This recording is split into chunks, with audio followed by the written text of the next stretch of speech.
Okay, there's been some interesting controversy going on, and I'm going to be here to clean it up. Yes, this is Sergeant Shackley. One of the things is controversy. This is a revolver. This is a Nagant. It's actually the same one in one of the pictures that was posted earlier. Now, this functions two ways. There's double action and single action. That's the two types of revolvers there are, double action and single action. This one's both, so technically it's double and single. But those are two types of revolvers. Then you have pistols, regular pistols. They only ever come in semi-automatic and automatic. It's very rare to find a bolt-action pistol that isn't custom and or handmade, and those are really rare and really expensive, and odds are criminals are not going to be looking for them. This is a Tokarev. It is semi-automatic. To demonstrate that, one magazine. You fire it, bang, it ejects around. It slides forward. You fire it, bang. Doesn't matter how many times you fast it.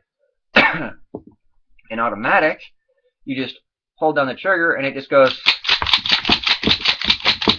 until it's empty. Automatic pistols are slightly rare. This is another semi-automatic pistol.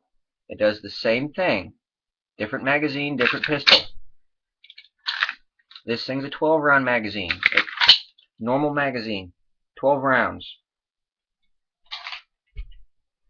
This magazine is only 8 rounds.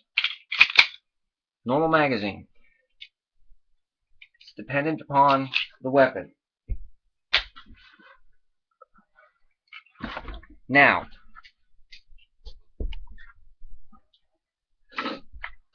this is also considered a pistol, even though then it's more of a rifle. It is a PPS. It is also semi-automatic. This one doesn't have any guts in it. See? It's empty. No guts. Alright, this is semi-automatic. Bang, bang, bang. That's what 90% of everything that's out there is semi-automatic. You have semi-automatic pistols, automatic pistols, and revolvers. You have bolt-action rifles, semi-automatic rifles, automatic rifles, and pump-action rifles. You have semi-automatic shotguns, automatic shotguns, bolt-action shotguns, break-action shotguns.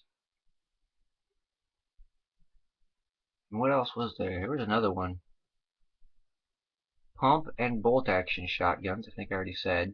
So, it's not hard. And this thing right here, in full automatic, took someone about 3.5 to 4.5 hours to make from raw flat steel to completely operational weapon. 4.5 hours. And it was fully automatic. 3 moving parts. Very easy, not hard to do. No, I'm not going to teach you.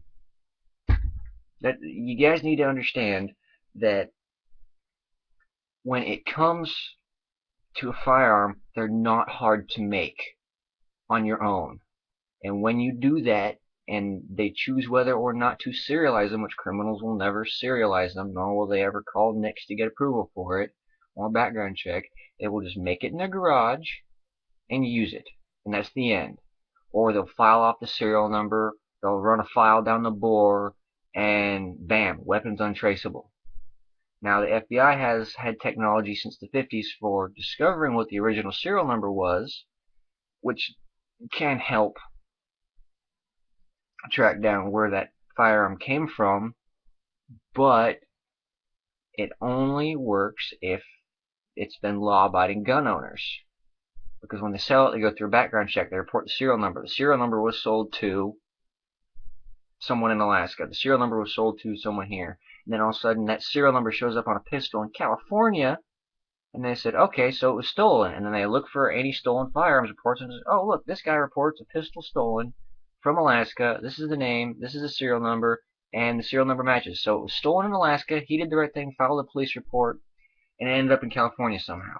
I know someone that that has had that happen to. Firearms get stolen all over the world, and they get moved all over the world. It's not hard. From Alaska to California is a pretty big jump for a little pistol, and I know someone who lost their pistol, and they did the right thing, and they called it up. This thing right here was in the Romanian army for 10 years. I know that because of the serial number. Serial numbers are great for tracking weapons. It doesn't matter if there's a registry or not, because every gun company that makes a firearm tracks their serial numbers. And you can find their company. If you know how to read the markings on a weapon, it's great. This one, 1944, made in Ishevsk, Russia. So say it's little markings back here. The serial number is right up in here. I've tracked this back to it being issued to a commissar in World War II after it was made in Ishevsk, Russia, in the factory there. Not hard to do, and I don't have any fancy computer equipment. All I did was write down the serial number and type it in. That's it. That's all I had to do. Not hard at all. It's really not. If someone were to break in here and steal something, I have the serial numbers recorded. I would then call the police. Hey, I had a break-in, didn't know it, wasn't home. This is what they stole. I have the serial numbers, I have this, I have this, I have this, I have this, I have this. Blam. That's out there. They're stolen. Go after the criminal. Don't go after me. I did the right thing. If the guy broke in here and took them, trust me, it was God's will. Because there's there's two locked doors, or two locked doors and a locked cabinet, depending. And that's even if you can navigate the fucking basement here. The basement's a damn machine shop. Good luck navigating it, especially in the dark. So trust me, if we get our firearm stolen, it is not our fault unless someone leaves it laying out on the table. Notice those two rifles right there?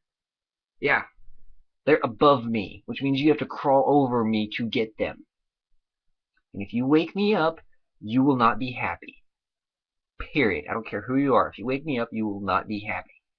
Especially if I wake up and you're reaching for my prized possession, which is the rifle on the top. If you're reaching for that rifle, you're going to be in for a world of hurt.